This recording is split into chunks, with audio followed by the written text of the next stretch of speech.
Bugün ozoronluğa bir katta bir baytal keldim. 8 yaş ha? 8 yıllık bo'lgan nima? Tug'ib kelayotgan mal. Baytal. Ma o qulini 50 ming so'mga setib etdik.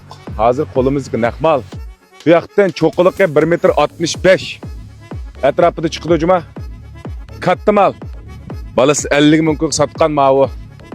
Baytalni olib keldim. 1.65 m chiqdi. Ma'nodagi quloq, qumush quloq, ko'z. Hamma jihat nocha, to'tput, yepichi, shamberga bo'shan berma. Tug'ishqin bo'shan berma na.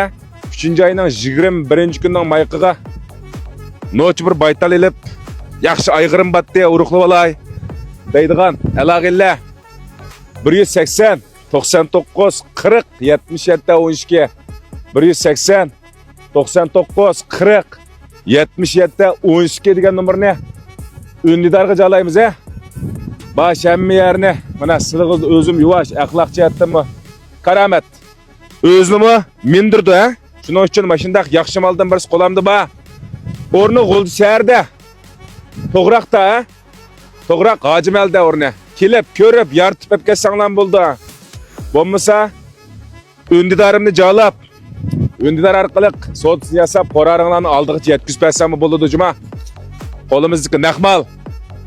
Müşündaq yaxshi baytal lazımdı deydiganlar bo'lsa, ayt Shavkat, men qalsin desanglar, qo'raringlarni oldiga yetkazib berishga men kepil ha.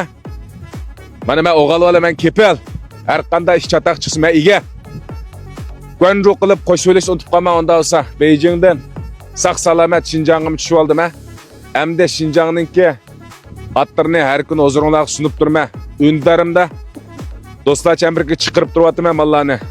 Qiziqqan ballar olsa, sodisini Ündidar orqali yashish baqaylar. Xayr xo'sh. 记得点赞关注哦。